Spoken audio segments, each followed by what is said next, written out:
Në sotme do të kemi një rrugë të suksesit që ka filluar nga hija. Dhe kur flasim për hijen, flasim për një moment mbasi të zymë dhe për fillimet jo dhe aq të thjeshta siç e kemi parë. Bëhet fjalë për Sulejman Kerimov që ka ditur më së miri të kalojë nga një fëmijëri e vështirë, nga një fëmijëri që i kishte mbasi të pamundur që të bëhej i pasur, po të bëhej i pasur jo vetëm në sensin monetar të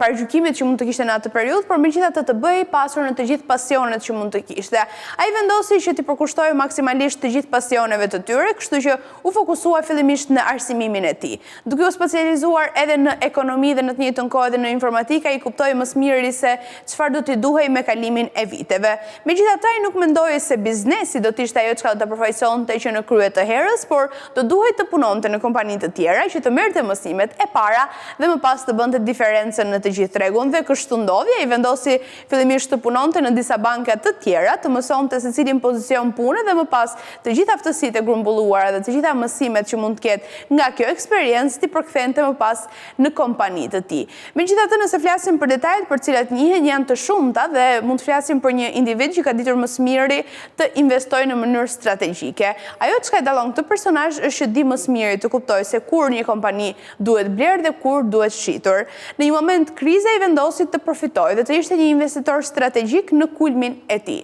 Në momentin që të gjitha kompanitë mund kishin problematikat e tyre financiare në një moment apo në një tjetër, ai vendosi të investonte në këtë kompani, ta blinte, ta tjetërsonte dhe më pas ta shiste shumë shtrenjtë. Pra të bënte një pazar mes kompanive dhe kështu bëri në një periudhë të caktuar, duke u bërë kështu një nga njerëzit më të pasur në të gjithë vendin. Dhe kjo ndihmoi jashtëzakonisht shumë edhe për të nuhatur edhe më tutje se çfarë duhet të sillte në bizneset e tij, por kjo është ajo çka e ka bërë diferencën dhe çfarë e ka kuptuar më shumë dalluar nga të gjithë të tjerët. Megjithatë, flasim për rritjen e tij si investitor që ka qenë kryesisht nga vitet 90 dhe ka ditur ta ndryshojë dhe ta tjetërsojë të gjithë qasjen. Të shumë kanë qenë të gjithë ata që u munduan ta kuptonin se si funksiononte gjithçka në atë periudhë dhe më pas të kalonte në një tjetër dimension ku do të ndryshonte dhe do të sillte sërish risi të shumta në fushën që përfaqësonte.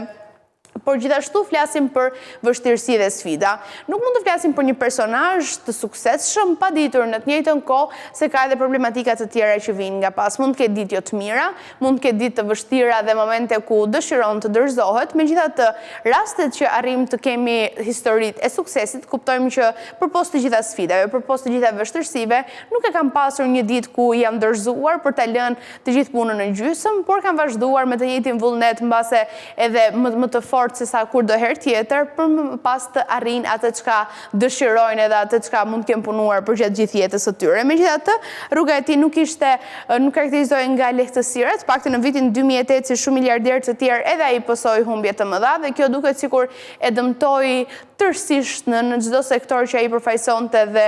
kishte të bënte, por megjithatë ditë ta ndryshonte dhe atë qasje dhe të ndihmonte sërish, sepse tashmë e kemi mësuar që investimi i tij ishte pika e tij e fortë, kështu që edhe në këtë rast do përfitonte dhe do kuptonte më së miri se ku duhet të investonte, kur duhet të shiste një kompani të caktuar apo një shërbim të duhur, kështu që edhe ai në këtë rast ditë ta ndryshonte dhe të sillte një qasje tjetër që do të ndihmonte edhe më tej. Më pas flasim për strategji dhe vizion, po thonim që ajo çka ndihmon edhe atë ka qenë se ngriti pasurinë në një mënyrë krejt ndryshe nga ç'ishte mësuar, pra me inteligjencën financiare. Dhe kjo është një nga jehonat më të mëdha që ai mundohet të transmetojë tek gjithsecili, të kenë një inteligjencë financiare, të dinë kur duhet të bëjnë ndryshime, të dinë kur duhet të bëjnë investime dhe kur duhet të ndalohen prej tyre, sepse mund të jetë një moment jo dhe aq i duhur që investon dhe më pas mund të humbasësh të gjitha sepse nuk ka qenë koha e duhur dhe as përshtatshmëria e gjithçka tjetër që studion në atë moment për të bërë atë diferencën. Flasim për jetën personale dhe filantropinë, ai pati një moment në fakt të vështirë në jetën e tij ku u përball me një aksident dhe jeta e tij nuk dihej si do të merrte, kështu që në momentin që